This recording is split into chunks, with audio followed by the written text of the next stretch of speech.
Hey guys, so here we are in the top ranks of PvP. This video is going to be one of the longer style videos where I do commentary post-recording, and I do commentary for about a third of the video, give or take. I mean, this is like a super long style here, so we're in the top 200. I did a bunch of matches with this team you see right here in front of you. It is a green-yellow setups for Saiyans, with the new and improved Super Saiyan 4 Gogeta with his new equipment. We have Zenkai Super Saiyan 3 Goku, the LF one. And then we have number 1 Vegeta, the Angel Vegeta, Yellow Vegeta. Now, on this team, I went full defense, like 100% balls to the wall defense, 100% just unkillable setup, right? We have double defense Z abilities coming from Gogeta, Super Saiyan 3 Goku, Angel Vegeta, and the Metal Cooler move Vegeta. We have a health buff coming from Raditz, and then Yamcha is providing 45% to strike, attack, and defense for green and yellow. So the amount of defense on this team is absurd. We don't have a single offensive Z ability besides Yamcha's, so the damage that we're going to be doing in this video is definitely not that high. But I feel like because of the equipment that Gogeta has, because it has so much damage on it already, in addition to the support coming from Angel Vegeta, even though we don't really have that much damage Z abilities here, we're still going to be able to do a decent amount. It's not going to be anything like mind-blowing, but I still think it should be good enough to be able to get us through a lot of these matches here. We have a cover rescue from Super Saiyan 3 Goku. We have Super Saiyan 4 Gogeta's double cover changes. We have his super cover cut ability at full health. He's type neutral at full health as well. Angel Vegeta's sub count reduction is really useful for both of those things as well. I mean, this is a team that works actually really well comprehensively. And then for the equipment setup, I did the same thing with Super Saiyan 4 Gogeta. Super Saiyan 3 Goku, obviously his own unique equipment there. We have the Vanish Gauge Recovery one in the middle, and then the equipment on the right that's just health and really good damage against hybrids. And then for Angel Vegeta, just went full HP pretty much, and defenses. So yeah, the name of the game here is attrition. We got to win through a longer I guess course of action here. Not really going to just be jumping into these matches and just killing people left and right. But yeah, let's go ahead and jump into the first match here, and we'll see just how ridiculously tanky and hard to kill this team really is. Alright, so for match number 1, we are up against a GT team. Seeing a lot of people use GT, obviously with Super Saiyan 4 Gogeta's equipment out, but looks like he's leading off with Oob. I'm going to go ahead with Super Saiyan 3 Goku. We have a green card in our hand, so I'm kind of just hoping he maybe just goes for the blast, but he goes for a full screen strike. I wait for him to jump before I use it, just to see if maybe he'll go for a strike card, but end up catching his Gogeta here in a combo. And remember, you know, this Gogeta probably has the equipment on, so he has very high defenses and stuff like that. Still able to do a ton of damage, even though our team is not built for damage whatsoever. Okay, this is... he just goes into Oob, uses the green card. I guess that was a decent play there. I guess he ended up having 2 green cards. So at this point, he could rush me if he has a rush and ignore my special cover change with Super Saiyan 3 Goku, but obviously he doesn't have one yet. So we are able to sort of just stall this out here. Go for a tackle, thinking he might get hit by that. I can go for the blue card. Catch him with the blue card with Super Saiyan 4 Gogeta, and that is so much damage. Dude, this Super Saiyan 4 Gogeta's blue card hits so hard after this equipment. Like, it's crazy. End up catching him with a quick blast here from Super Saiyan 3, and this is a really good position for us because he can only go back into his blue Super Saiyan 3 Goku, and I have a feeling this ult will just one-shot him because this GT Super Saiyan 3 Goku is not exactly known for his tanking abilities, so hoping this just kills him in one hit and we don't have to worry about him anymore because he can be very annoying. So get him out of the way early, and at this point it's looking pretty good for us here. He goes for a blast, so I'm going to go like this, use my blue card, and if you notice his health bar, I actually did pop his endurance, so we're looking pretty good. I float up at the same time he decides to go for a strike cancel, so just get unlucky with that. Makes me have to use one of Gogeta's special cover changes to end the combo there. He goes for a blue card right away, and I'm pretty sure he's going to rush me, so I back up, and he in fact does, so we can go into Vegeta. Use the main ability, reduce some switch timers, and start a combo there on Oob. But at this point, it's pretty much game over. Read the change into Super Saiyan 4 Gogeta there. So we're going to take him out, and with Super Saiyan 4 Gogeta, we still have our main abilities, so we can go and pop that. And I try and go for the LF here and see if he does anything. Go for the tackle, get hit. I hit him. He can't PV that blast card, so we can go ahead and get the LF off. And that is going to be match number 1.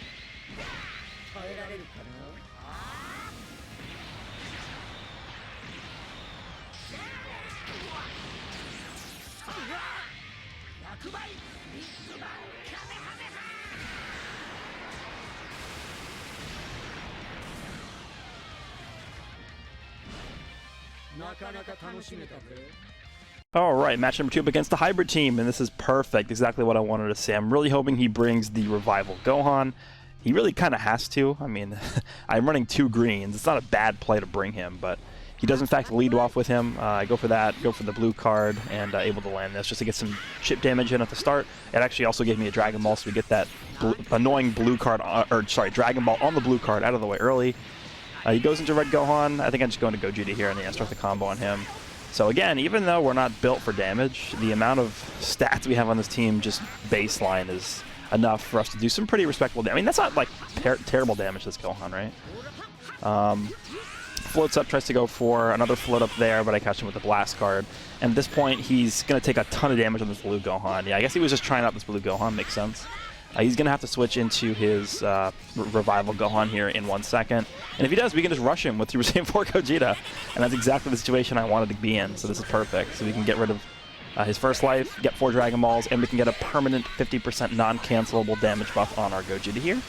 So if we get a combo started on like any of these other characters with Gogeta, they're just going to die pretty much, right? So we get that out of the way there, get 4 Dragon Balls, and we're poised to start getting our second rush very, very soon here. Such a powerful ability with that equipment. Alright, so now we're just going to sort of look and see what he's doing here. Looks like he's not doing much. I want to be super careful about this Gohan just because one combo can mean the end for somebody, even with the amount of defense we have on our team. Purple is the worst color for us to face, obviously, because we have 2 greens. Goes into Gohan, we can tap him out of this, he can't PV that. He goes for the float up here, and actually not being able to dodge that, so that was a decent play by him. He waited longer than I thought he would. So we're going to go ahead and Gogeta. He's one of the special cover changes here to end the combo. And then we go for the strike cancel, and we do it again so that, you know, we can just start the combo here and go on. Look how much damage we're doing. This is from the 50% extra damage we got from popping his Revival. And so he's forced to go back into his Gohan here. Going to Super Saiyan 3 thinking maybe he would be scared to attack me so I could buy some time. He goes for the strike cancel, end up catching with the blue card on that. And I wasn't expecting to get hit by that tackle there, which is why I didn't follow up on it. But if I did follow up on that, that would have instantly been the end of the game there. I mean, at this point, there's not really much he can do. I have my second rush ready already. He floats up the second I go for a strike cancel, which is us just unlucky, so we can start the combo here. But I can go into Super Saiyan 4 Gogeta and end this one. So that is the second special cover change there used by Gogeta. We do still have our special cover change, the cover rescue ability with Super Saiyan 3 Goku still available as well, so we can make use of that if he wants to go for a rush or something. So, unfortunately, I think this match does actually end up cutting out right here, but this guy literally had no chance of winning this one. So we can end this one with an LF as well. He's going to go into his Gohan. I'm going to just pop my main ability, and he's dead. So that's the end of match number 2.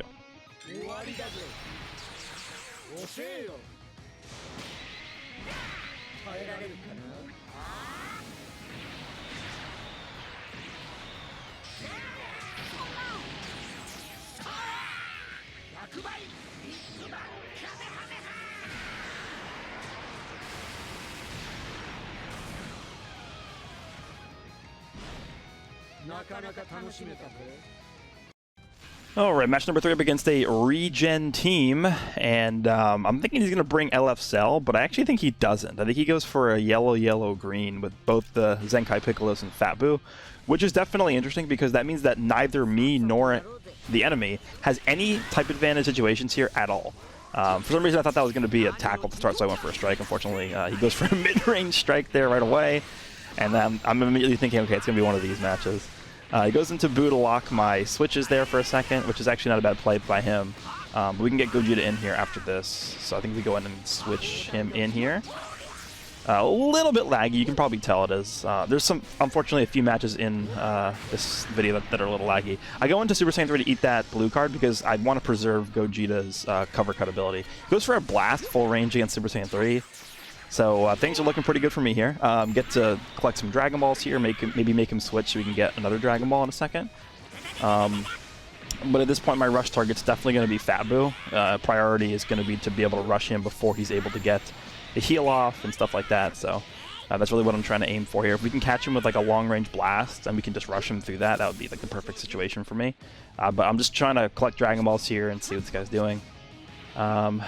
let's see, what does he do? He gets caught by that tap blast. He goes for taps right away, but that's fine because we can just start the combo here. Then I go into Gogeta to do some extra damage. Gogeta definitely does more damage than Super Saiyan 3. We can get this blue card off in a second. Has a Dragon Ball in it. I'm thinking we can draw another blue card on this that potentially could have the last Dragon Ball that we need. That's exactly what we do.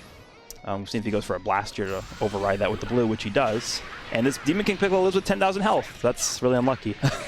But in the situation we wanted, right? Boo's going to go for a blast. We go for a rush over it. And if we can kill this Boo right away, we are pretty much in a spot where we have a very small chance of losing. Because at the end of the day, this guy can't kill my team. Like, my team is not going to lose to Zenkai Demon King Piccolo or Zenkai Elef. But they're just not strong enough to kill my team. So the other way we could have lost is if we had lost through timeout and damage, which is definitely possible with Fat Boo, right? So getting him out of the way there, I think, was one of the keys to victory. He goes for another mid-range strike there, right as I go for taps, but then he goes for a rush, but I could just dodge the rush with Super Saiyan 3 Goku's cover rescue, which is fine. And at this point, I'm thinking there's actually zero way we can lose this now. Going to Vegeta, look how little damage Vegeta takes from this Piccolo. I mean, Zenkai 7 LF Piccolo is like one of the better units in the game. Like, he's crazy, crazy. And the amount of defense we have on this team just allows Vegeta to tank this pretty much effortlessly. We also still have the main ability for the heal. He still has some heals left on switches as well, so it's like we actually can't die. Like, it's impossible against this team that we're fighting here. So the only way for the enemy team to really have a chance against like my team here is if we time out and they win via damage, or they have a strong purple, right? That's the only way. So he sacks off his Demon King Piccolo there. I'm gonna go into Gogeta, maybe hopefully get a third LF in a row. I was like, can we go this whole video with just getting LFs every single match? He goes for a blast, which we just override that. Go for the green card, delete all of his buffs, and at this point we're just gonna get the LF and end this one here. So we will move on to match number 4 next.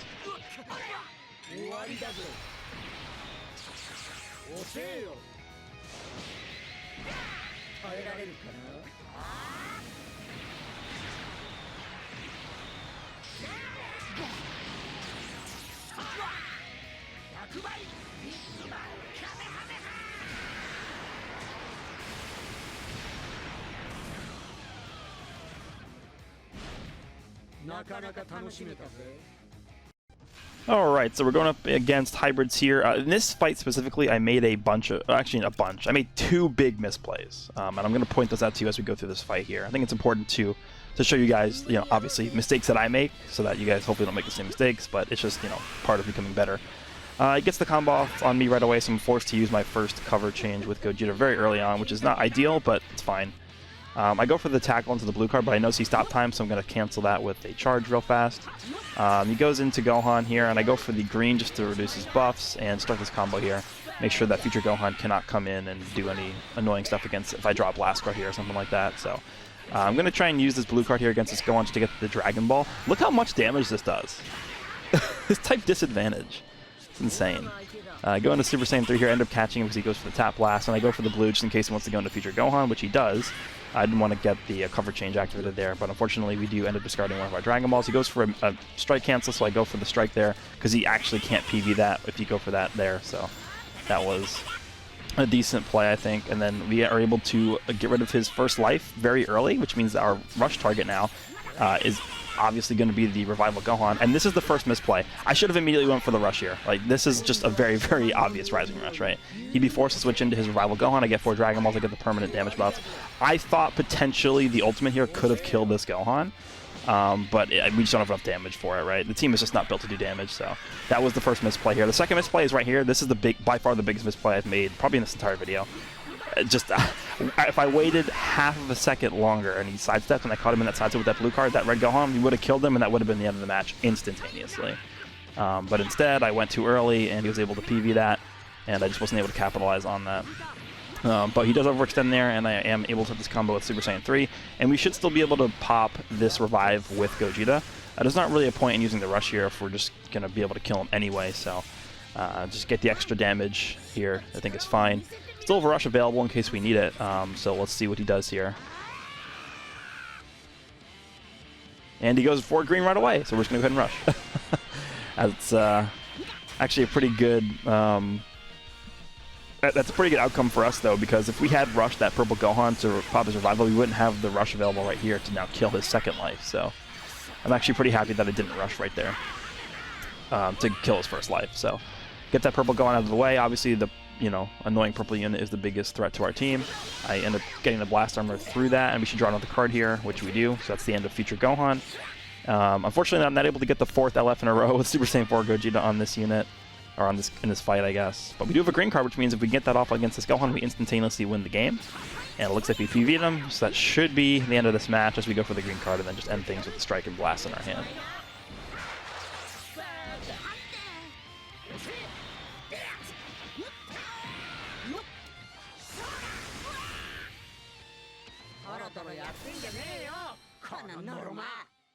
Okay, up against a Saiyan team here, and from what I can remember, this guy actually did play this match quite well. So this is, I think, the longest match, one of the longer matches. Actually, could potentially be the longest match in this entire video. So that's fine with me, considering my team was built to last, right? He goes for a blast card right away, which is pretty uncommon. Whenever I start with a blue card, I generally do like to go for a tackle into the sidestep to connect the blue card, but look how little damage Gogeta took from that, by the way. I wait for him to sidestep, then go for the green, so if he goes for a strike, which he did, we can just override it and flip the combo here. So I should be able to do some pretty decent damage with this guy. He goes into Vegeta, who we're still able to do okay damage against. Have the blue card. I anticipate him doing something here. He goes for a green card, so we actually do end up catching him with this. And then I'm going to just wait for the other one to enter my hand. Go into Vegeta, go for the tap right away. He does go right away with his strike there, so we're actually able to catch him off guard. And obviously the biggest threat on his team by far is the Super Saiyan 3 Goku because he's purple and he's able to do a lot of damage. So just chipping away at him. I think the biggest mistake this guy made in this fight for sure, though, was the fact that he let his Super Saiyan 3 Goku take this much damage early on. It made it so that he was not able to really cover in and take hits for his team, right, later on in the fight. Me going for this ult right here, by the way, I just wanted to see how much it would do against Vegeta. I was kind of anticipating maybe he would go right into his yellow Vegeta, in which case we would have just straight up killed him. But that Vegeta actually able to tank that pretty well, so I was pretty impressed by that. Goes into his Vegeta, he's pretty much forced to use his heal right away just because his team was super low on health. He goes for that. Goes for a tackle there, and at this point I'm not that frazzled in using my save early on with Super Saiyan 3 Goku. Just because I don't think his team has remotely enough damage to even kill me with a Rising Rush. Like, if he wants to Rising Rush with Super Saiyan 3 Goku, my yellow Vegeta will take like half of his health in damage, I think. So I'm not worried about this at all. He wants to rush with 8 Vegeta, grade 8 Vegeta. He's going to do like half the health of Super Saiyan 4 Gogeta with his Rush too. So again, I don't really feel the need to save the Color Rescue for later on. I'd rather just end that combo there right away. Go for the nuke on Super Saiyan 3 Goku. I was actually surprised how well I was able to tank that. But still, he's at very low amounts of HP here. I think I just go for the blast right away. Yeah, I do. Goes into his Vegeta, and then I think I go into Gogeta. Just to see if maybe I'll draw another card here, which I don't. Draw a green, okay. He goes for the tackle, able to obviously override that with a strike card. I think he sacks off. Yeah, he just sacked off his Angel Vegeta. Actually, no, he's still alive. Never mind. Yeah, I wanted to see if maybe he would sidestep there because I had the green card ready, but he actually goes right away, which caught me off guard. So I have to go into my Vegeta here. He goes into... Look how little damage Super Saiyan 3 Goku's doing here. He's kind of forced to go for the feint. Like, that's the only way you can really come back here. Yeah, so he goes for the main ability. I mean, the feint is really the only way I could see him coming back from this. Like, he feints me, he goes into Graded Vegeta, pops the ult or something. I don't know. Like, he's going to have to rush somebody. He doesn't end up getting the feint, though, so from this point, I'm not really sure he's going to come back. I go for the green. He captured with the strike card here, so this is not a great position for our yellow Vegeta. The blue card, I'll tank this with Gogeta. We saw how well he's able to tank it earlier, so not too worried about this damage. At this point, we both obviously have Rising Rushes, so I tried to move up to mid-range to get to use that blast card there, but for some reason it didn't allow me. This match definitely also was a little bit laggy. Not a lot, but it was noticeable when I was playing. Okay, he goes back into Super Saiyan 3 Goku, so after this strike attack, I'll be able to go back into Angel Vegeta, which we do here. Try and catch him with a tap blast, doesn't take the bait, and then I go for the main ability there. I think maybe he'll go for something, in which case I would have just rushed him. I go right away for the strike card, thinking I don't really care if he rushes this Vegeta. This Vegeta has done enough. I already used his main ability. He's pretty much done everything he needs to do in this fight. So if he wants to rush this Vegeta with this graded Vegeta, I'm completely okay with this. I do end up guessing him, which at this point I was like, all right, whatever. I'll just not use my rush for the rest of this match then if I'm going to guess him. So I go the rest of this match without using it, but at this point it's like we just mop up his team here. Like, there's not really much he can do. Like, I think we just go for the tap blast, bait him into, yeah, doing that. This guy has waited before, so I go right away with the strike there, end up popping his endurance, then we just kills Vegeta there. And now all that's left is Super Saiyan 3 Purple Goku, who's, you know, he's a big issue, but with a full team here, I'm fine. Go right away for the strike. If he wants to vanish, that's fine. Now we just go into Angel Vegeta.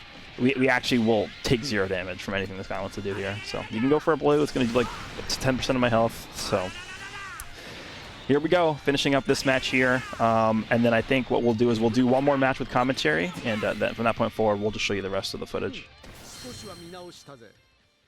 All right, up against Fusion Warriors here. Nice looking Fusion Warrior team. I'm really hoping he doesn't bring purple Vegito blue, but he probably will because my whole team is pretty much green. So he's going to be the biggest threat automatically here. He leads off with his Super Saiyan 4 Gogeta.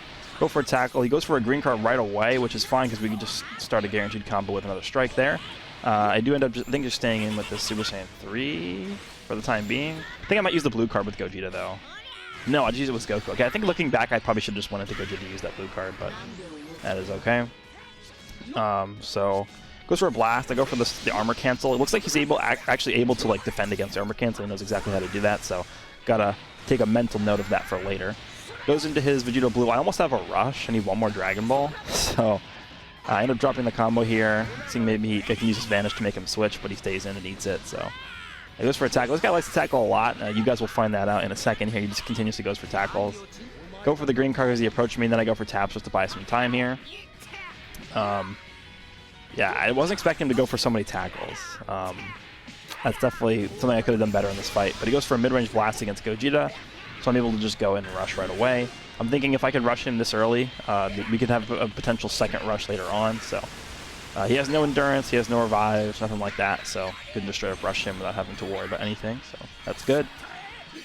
End up taking out his Super Saiyan 4 Gogeta early, which means you don't have to worry about any of the special cover changes later on or the ultimate or anything like that, so that's really nice. Another tackle. I think I go into Super Saiyan 3 Goku from another tackle, so yeah, it's Tackleville. And I assume he's going to go for another tackle, which is why I immediately go for a blast, but he actually just throws the blue card.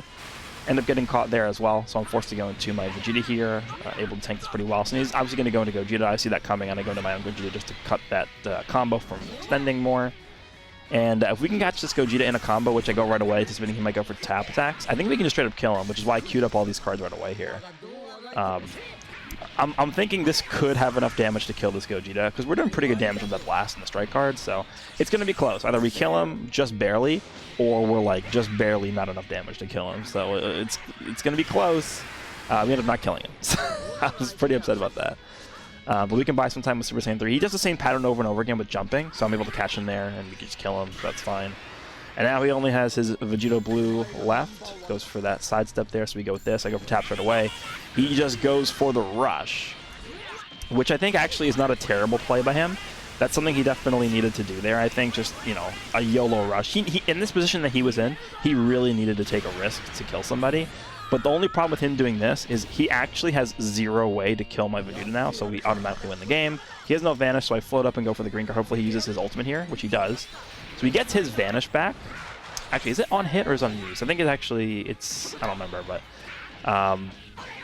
we end up canceling all of his buffs, and at this point, he will do like negative damage to my Vegeta, so there's not really much he can do here. We're just going to go through the motions until he's dead, so that's going to be this match here. Again, the rest of the matches in this video are going to be no commentary, just because it's like over an hour long, and I have other things to do right now. I'm going to actually just go record another video right now, so let me know down below if you guys enjoy this. Hope you guys kind of like these videos. I kind of like recording them. It's a bit different, and I will see you all in the next one, and continue watching because there's a lot more fights to come.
稼ぎしなきゃならねえか。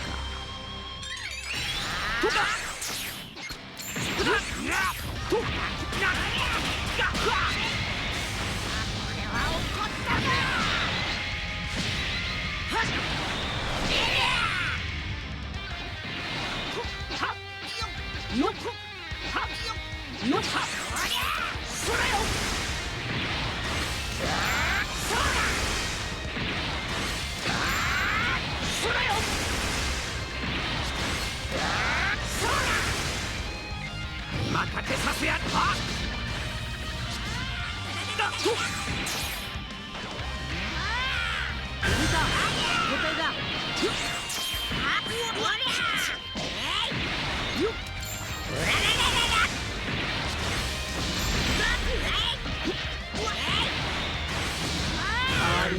寝てやる。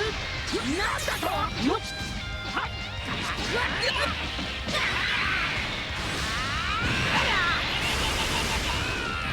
謝っても許さないぞ。お前の負けだ。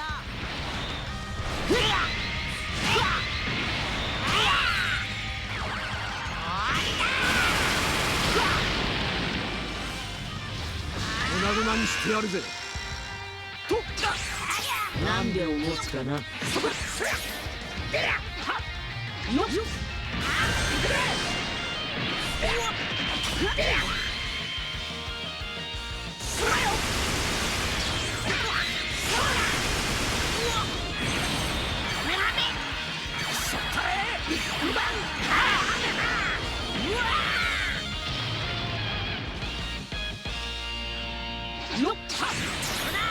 かかって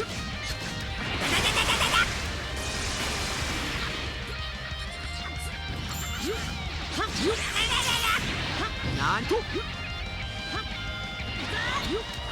ららららら。と。さて。やっせ。よっ。それよ。そこだ。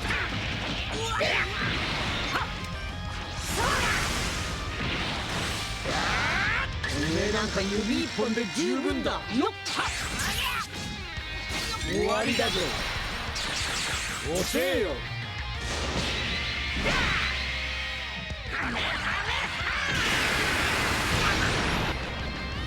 任せた。お前がナンバーワンだ。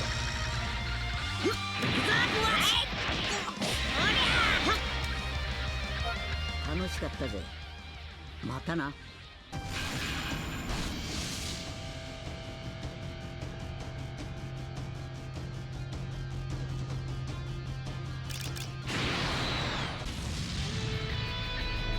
さっさとやろうぜ。よっよっ楽しませろ。寝てやる。寝ちまいな。そこだ。それよ。これよ。よっ。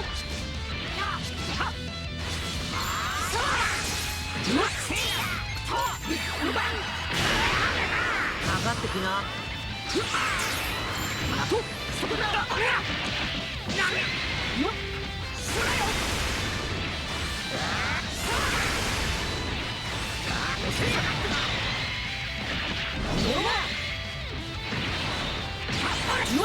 それだ。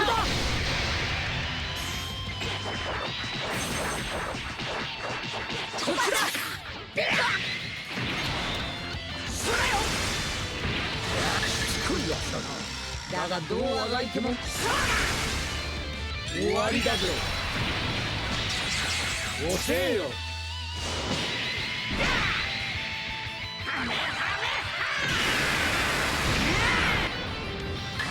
相手を間違えたな。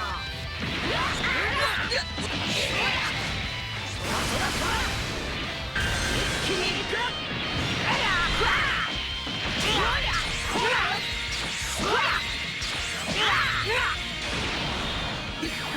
行くぞ。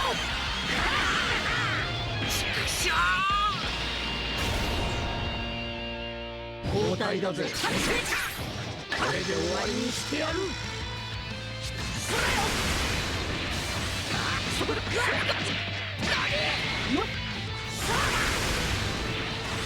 終わりだぜ。もう大丈夫だ。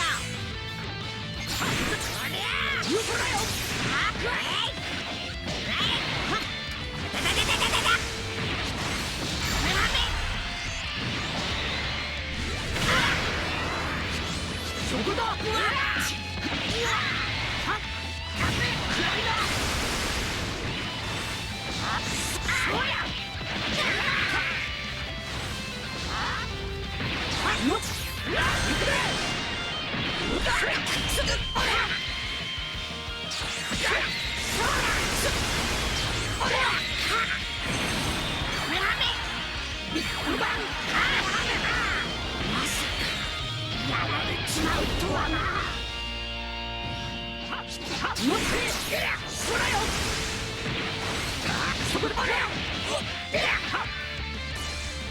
オラがお前がナンバーワンだ。オラの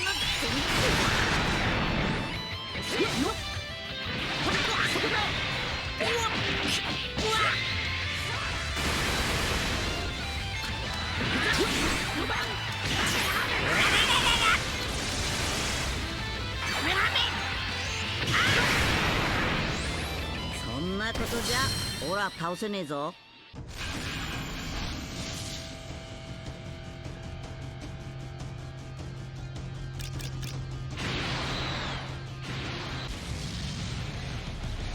この姿でおめえとやり合えるとはな。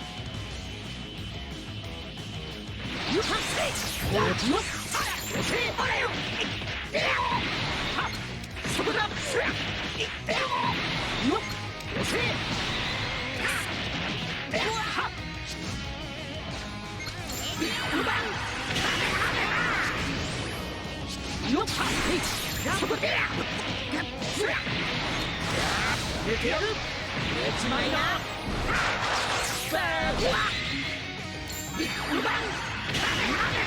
任せさせやがって。とありゃりゃりゃりゃ。殺し者がこれ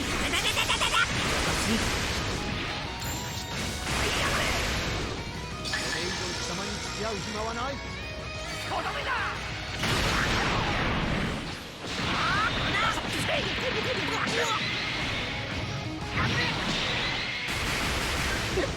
いやー、聞いた聞いた。よっ。お前で試してやる。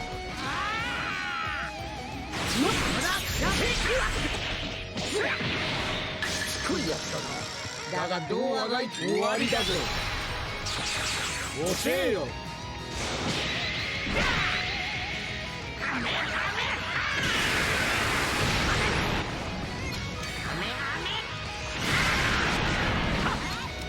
それよ。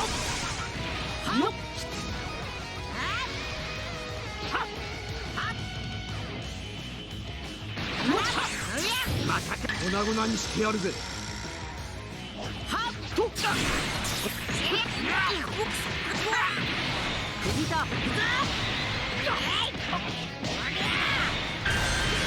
ヘビつけてやる。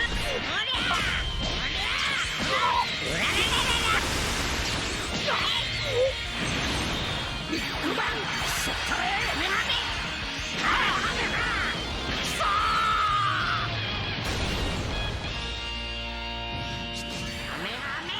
お前がナンバーワンだ。オラの戦力だ。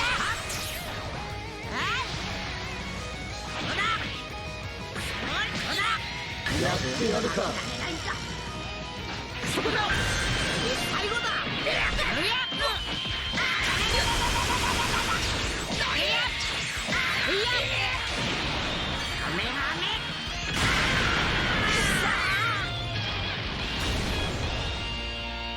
オラが相手だ。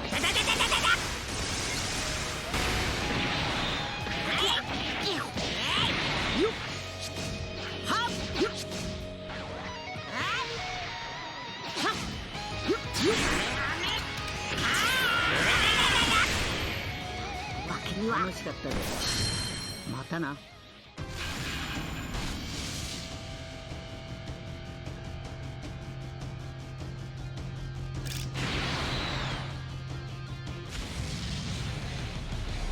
さっさとやろうぜ。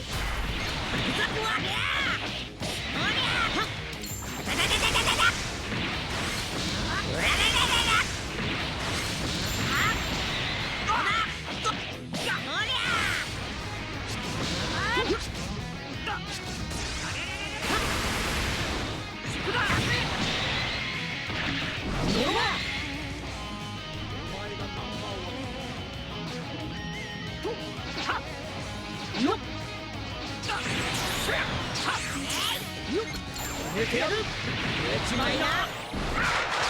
バーグ。押せ。あれよ。よっ。そらよ。そこで。そら。寝てやる。あれよ。そら。そらよ。バカな。粉々にしてやるぜ。とよっざっ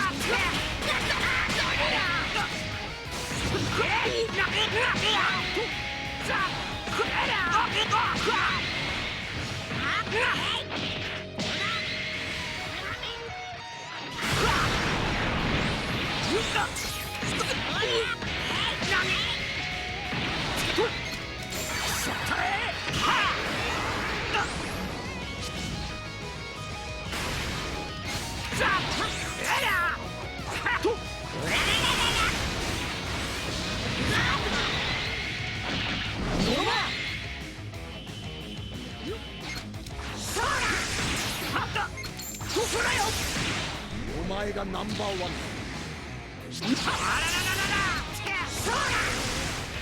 よっそこだ。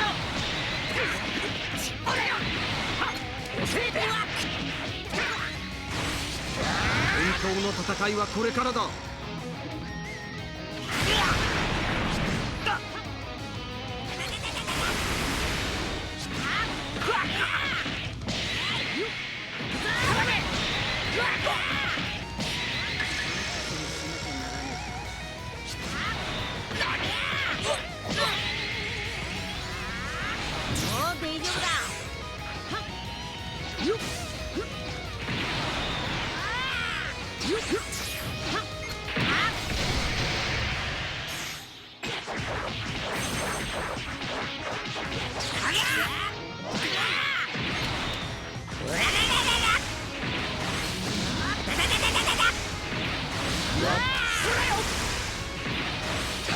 寝てやる。寝ちまいな。バーグ。よっ。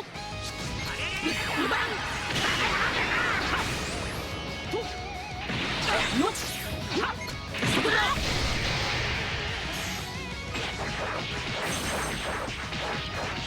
こっちだ。おめえなんか指一本で十分だ。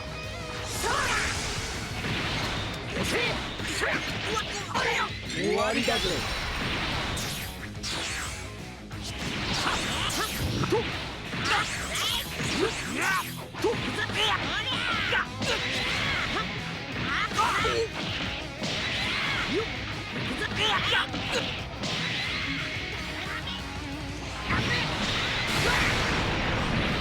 お前がナンバーワンだ。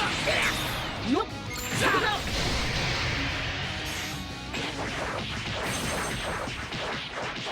俺は避けやがって。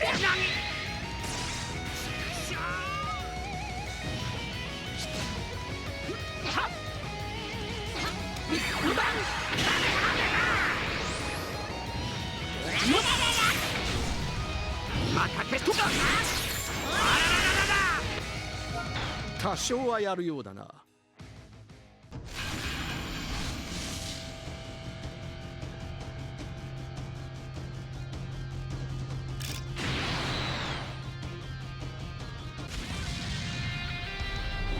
っさとやろうぜ。何をちんたらしてやがる。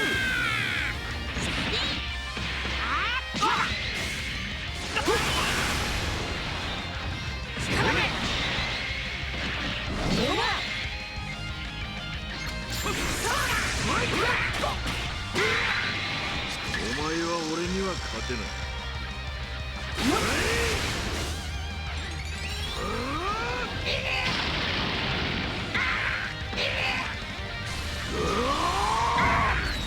これが力だ。よっはっはっはっそれよそこだよっせーはっそら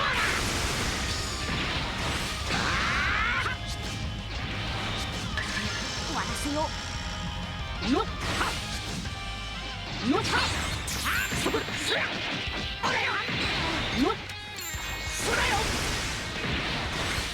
せそらあれよ任せさせやがった。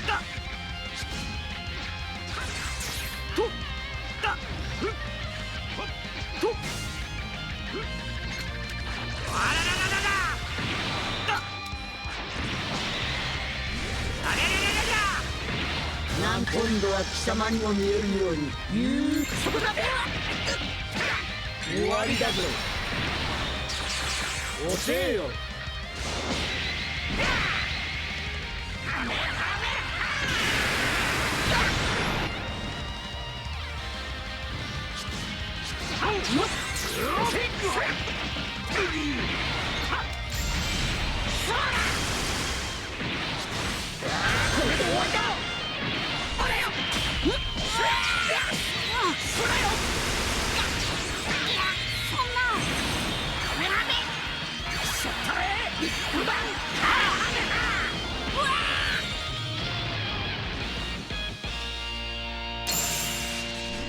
ワン、真の力を見せてみろ。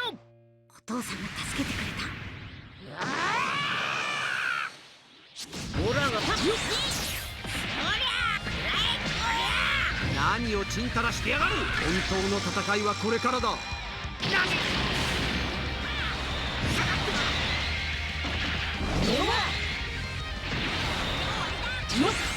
そこで入れてやる。やっちまいな。バーッ判定押せ。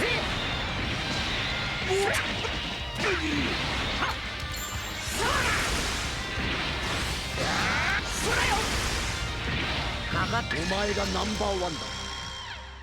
オラの全力だ。行くぞ。オラに元気をあげてくれ。たまにつめ。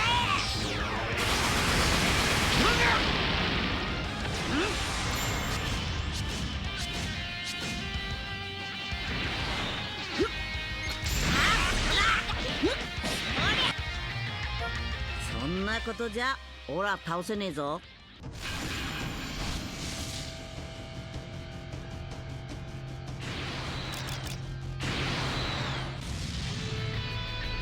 存分にやろうぜ。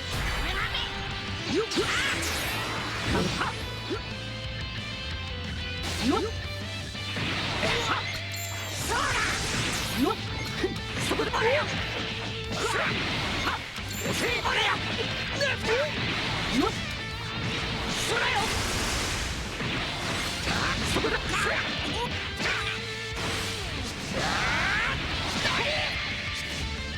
っ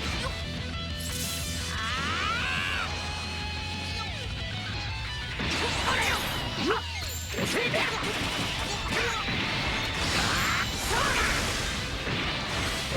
寝てやる。やっちまいな。バーガービッグバン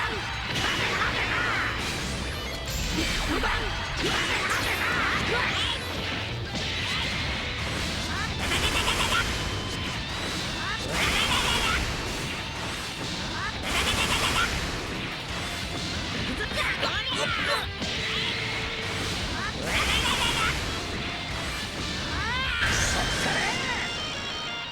これで終わりだ。怒ったぞ。お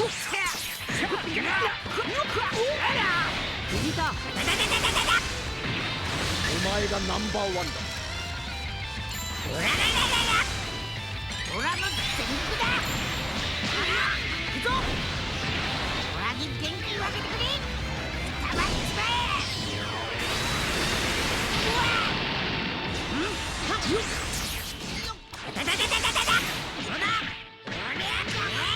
代わりな。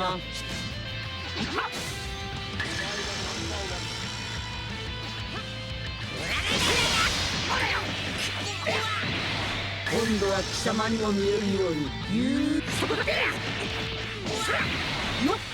そらよ。寝てやる。やっちまいな。さあ終わりだぜ。遅えよ。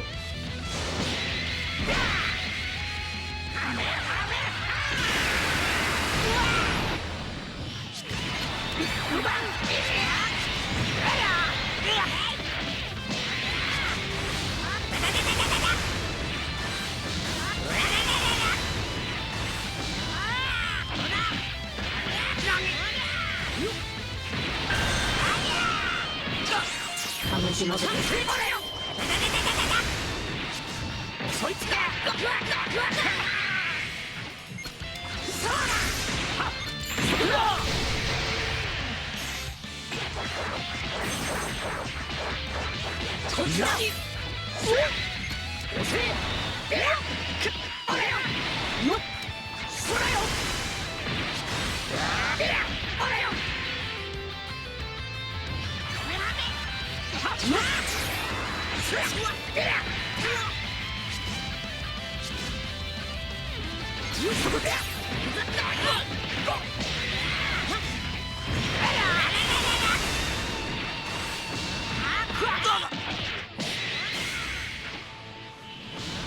本当の戦いはこれからだ。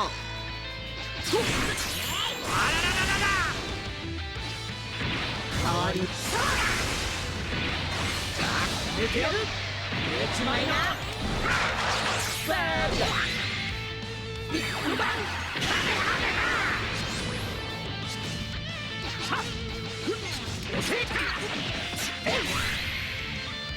タラタラやってんじゃねえよこのノロマ。さ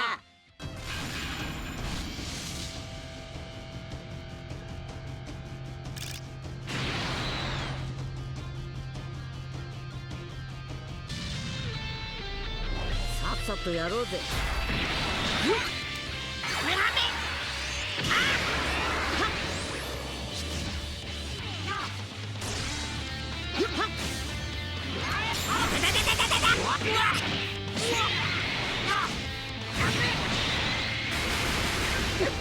いやー聞いた聞いた。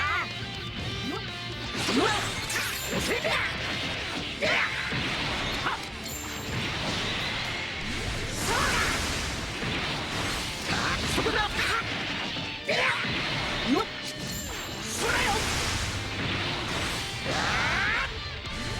オラが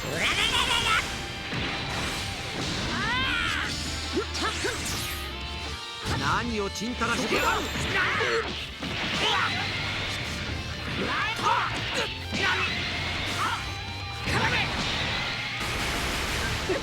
いやー聞いた聞いた。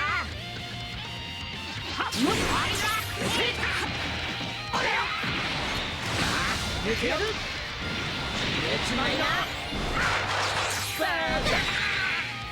そこだ。今度は貴様にも見えるように言う。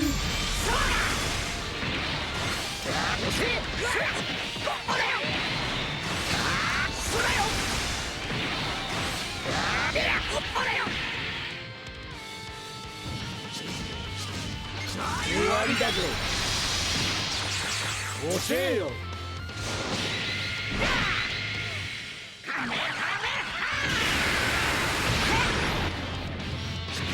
終わりにしようぜ。寝てやる。寝ちまいな。そこだ。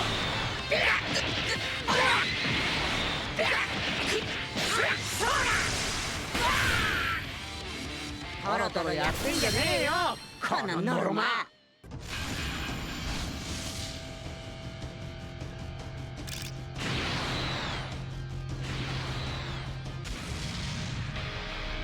存分にやろうぜ。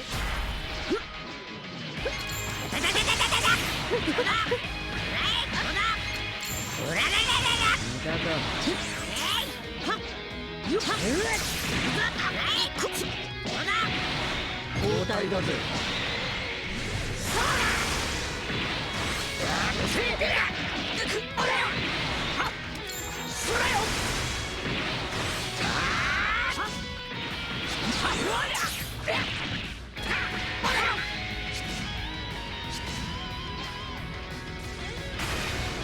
よっ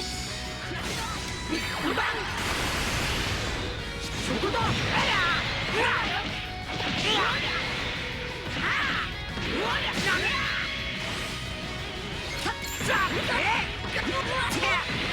ゴジタ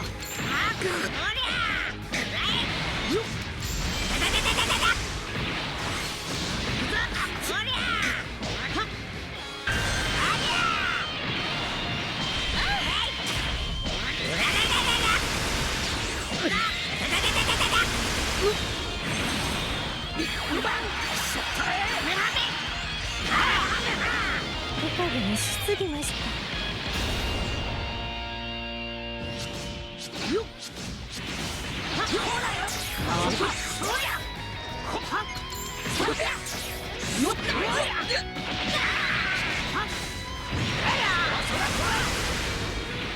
こからが本番だ。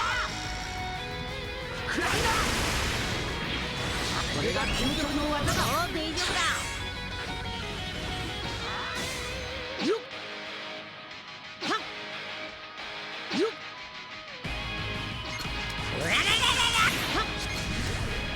無駄だな。一気に行く。ほらよ。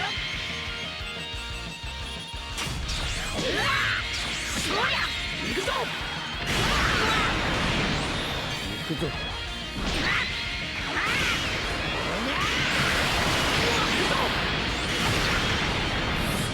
サイヤ人3が破られるなんて。楽しませてくれよ。遅えぞ。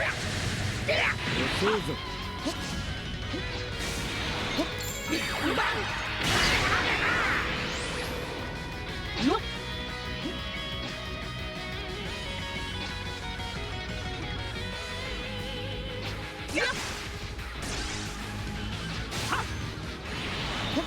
よっそこだ。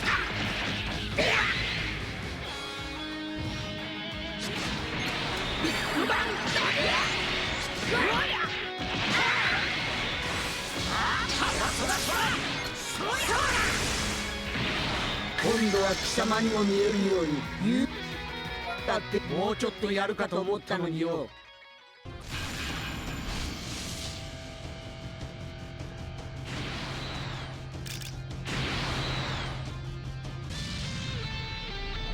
存分にやろうぜ。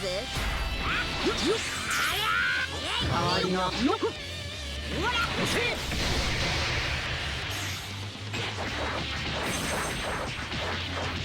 こっちだろ。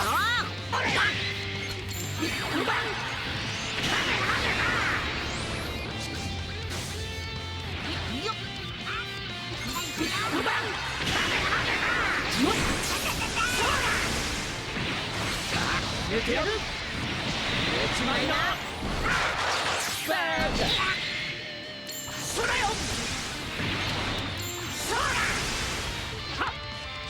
オラが相手だ。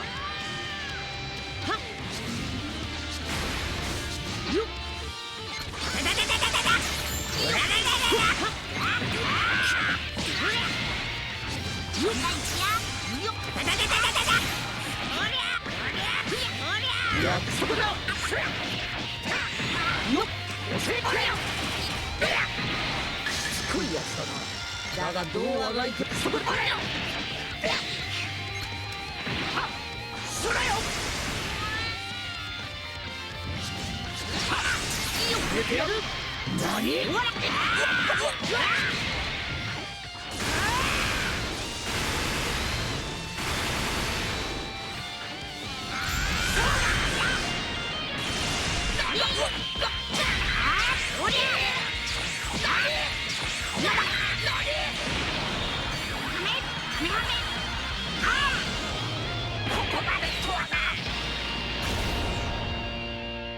かかってきな。お前がナンバーワンだ。オラの全力だ。行くぞ。オラに元気をあげてくれ。たまっちまえ。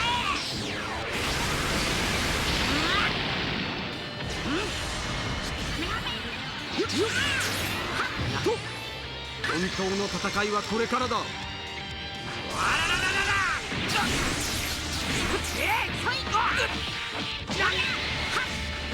大丈夫だ。蹴りつけてやる。力を信じろ。ワン。どうだ。おら。判定。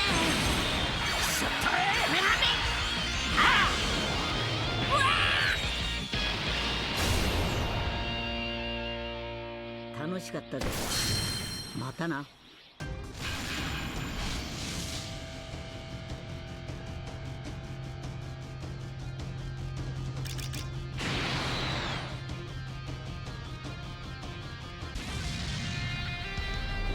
あかかってこい。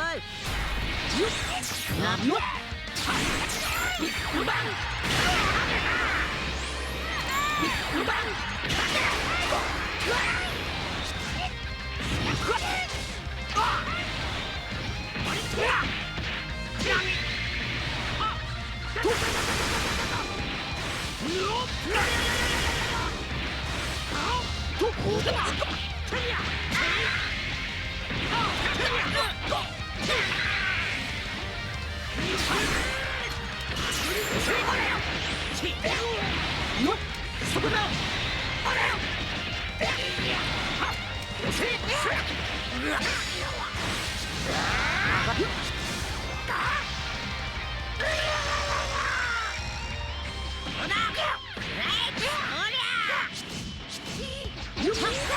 何？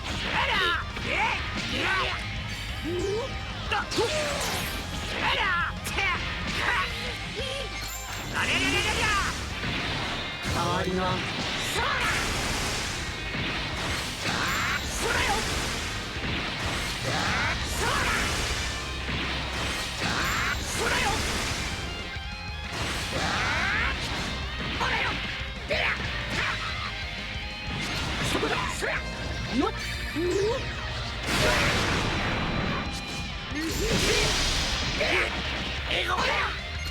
寝てやる。寝ちまいな。バーッ。寝てやる。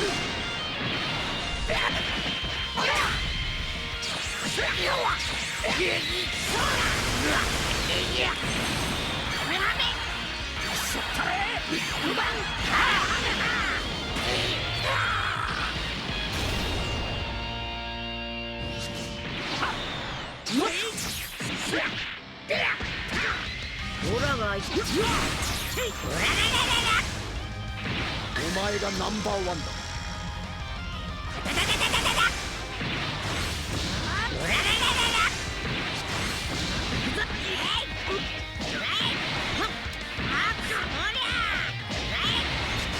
オラの全力だ。行くぞ。オラに元気をあげてくれ。たまっちまえ。何をちんたらだ。楽しみ。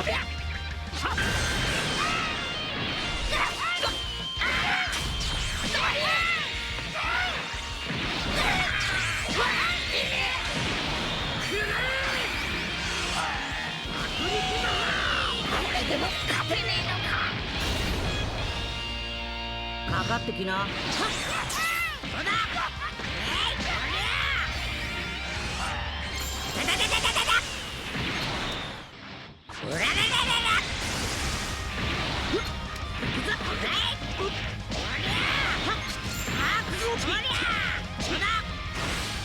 何をちんたらしてやがると。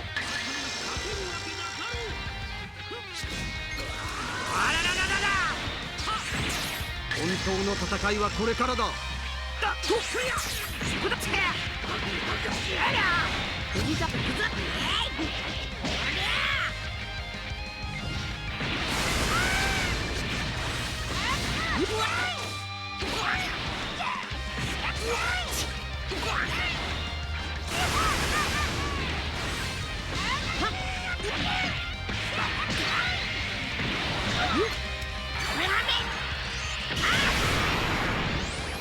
そんなことじゃオラ倒せねえぞ。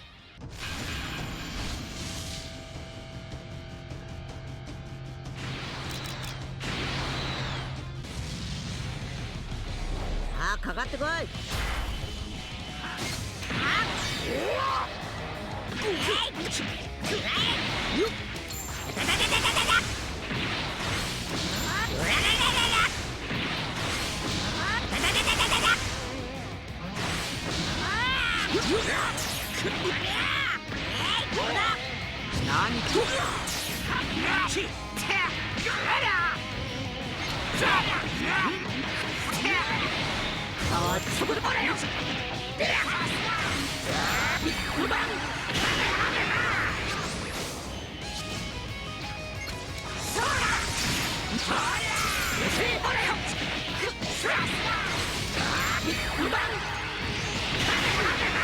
またけさせやがって。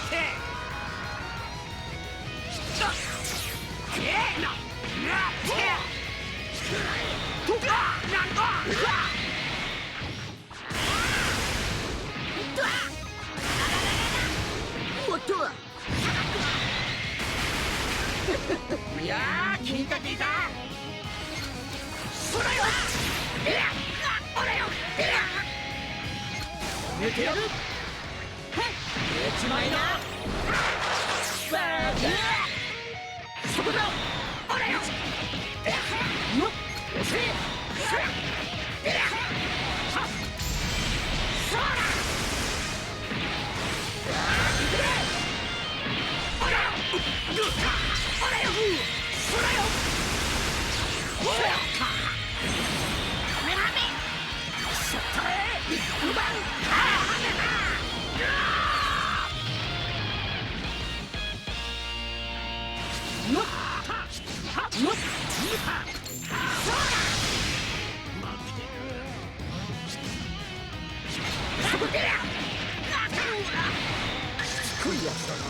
だがどうあがいてもそれよ。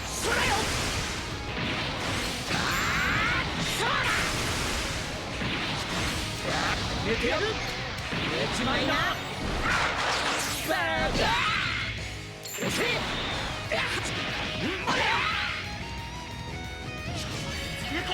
終わりだぜ。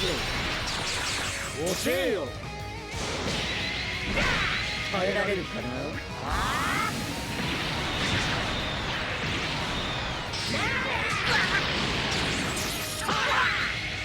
100倍ビッグバンカメハメハ。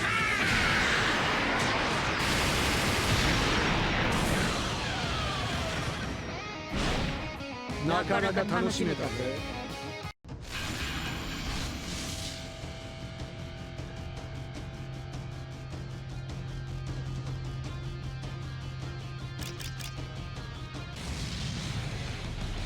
存分にやろうぜ。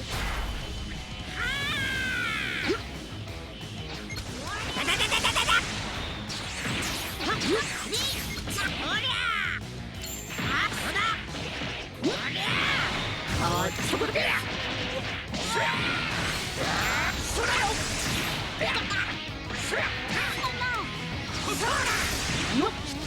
圧力ショーの始まりだぞ。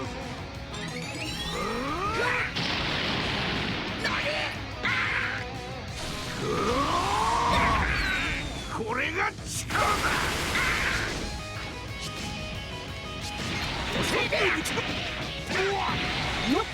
そこだ。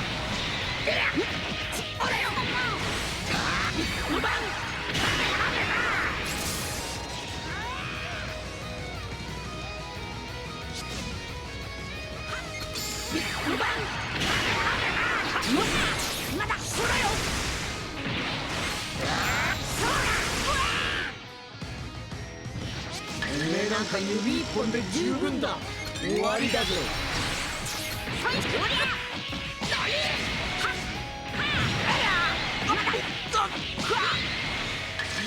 わらせよう。行くぞ。ベジータパン。お前がナンバーワンだ。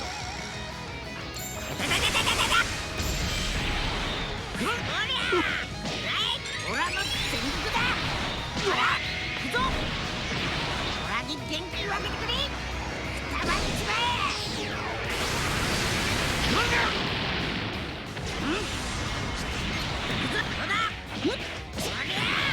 交代そらよ。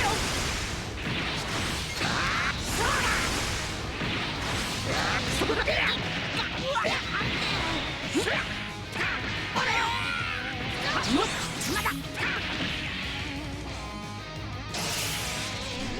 ワン、真の力を見せてみろ。お父さんが助けてくれた。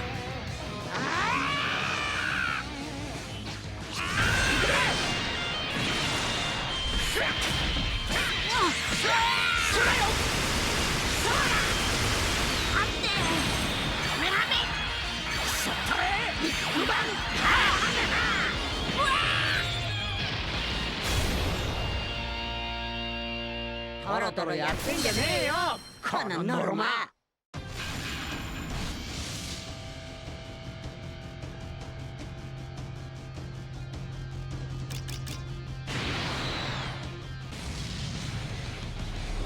あかかってこい。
かかってきな。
本当の戦いはこれからだ。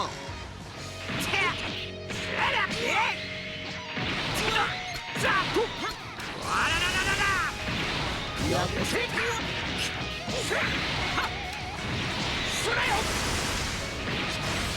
これで終わりだ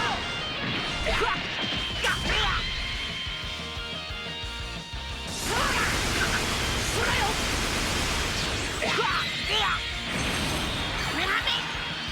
そったれうばん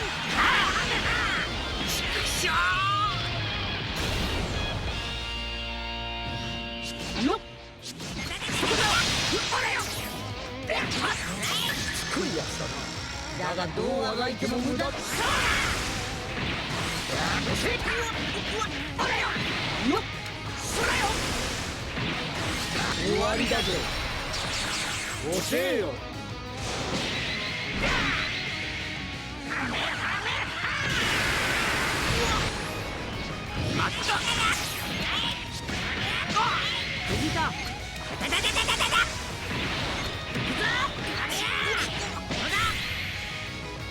そんなことじゃオラ倒せねえぞ。